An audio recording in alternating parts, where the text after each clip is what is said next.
பண்பான உள்ளங்களுக்கு எனது பணிவான வணக்கங்கள். இன்றைக்கி 2 பெரிய கோயிலுக்கு போகிறோம். ராமேஸ்வரத்துலேருந்து நம்ம போகிற பாதையில் தான் இருக்குது அந்த கோவில். அங்கே போயிட்டு வருவோமா? இந்த கோவில் பேர் தான் திருப்புலானி. இதில் உள்ள தூண் பாருங்கள், ரொம்ப அழகாக இருக்குது.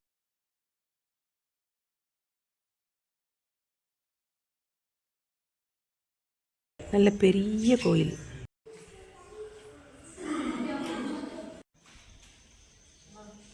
இந்த கோயிலில் ராமரோட அப்பா இருக்காருல்ல, தசரதர் குழந்தை வர வேணும்னு கேட்டு இங்கே சாமி கும்பிட்டதுல தான் ராமர் பிறந்தாராம். பெரிய மரம், அதில் தொட்டில் கட்டியிருக்காங்க வேண்டுதலுக்கு. இங்கே ஃபுல்லாக மாடு கட்டியிருப்பாங்கன்னு நினைக்கிறேன். ஃபுல்லாக சாணகமாக இருக்குது. பட்டாபிஷேகம் சந்நிதி, தனி சந்நிதி, பார்க்க அழகாக இருக்குது. குட்டி சின்ன சின்ன தூண்கள், குட்டையாக இருக்குது இந்த தூண்கள்லாம், ஆனால் அழகாக இருக்குது. இது ஒரு வாசல் குட்டி. அதில் என்னமோ எழுதியிருக்கல, வேட்டு வெளியே செல்லும் வழி, அப்படியே போயிடலாம்.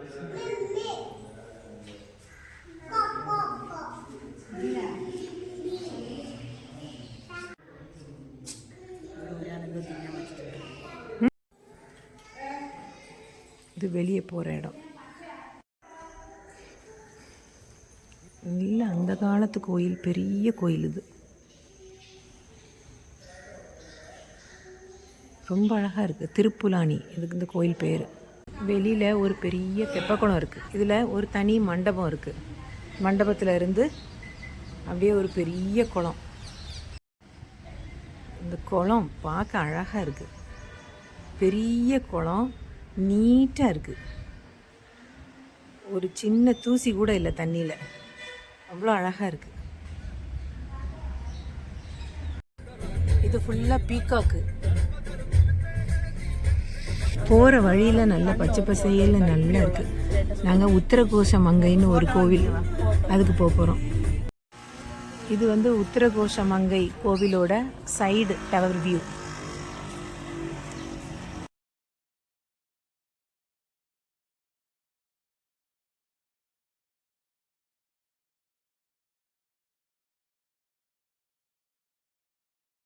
அருள்மிகு மங்களநாத சுவாமி திருக்கோயில், திரு உத்தரகோச மங்கை.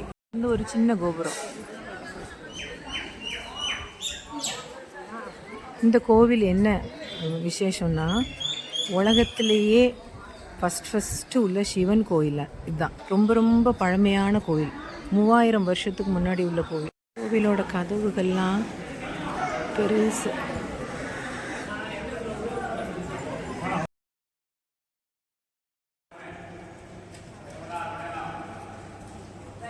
பிரகாரத்தில் ஃபுல்லாக தண்ணி பாருங்க, கீழே ஃபுல்லாக தண்ணி.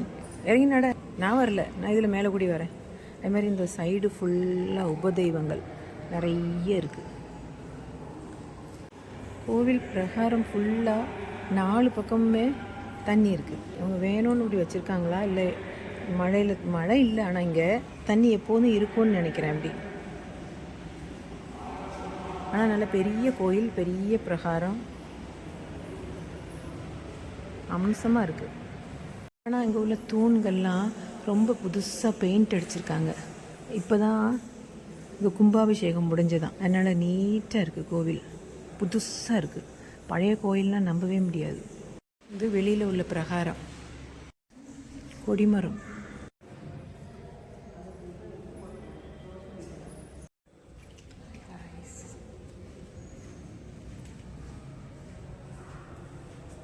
வல்லபை கணபதி சந்நிதி. இதில் தூண்லாம் பாருங்கள், பாதி தான் இருக்குது. மேலே ஷீட் போட்டுட்டாங்க. அப்போது உள்ள தூண் அழிஞ்சிருக்கும்னு நினைக்கிறேன். இங்கேயும் நல்ல ஒரு தெப்பக்குளம் இருக்குது.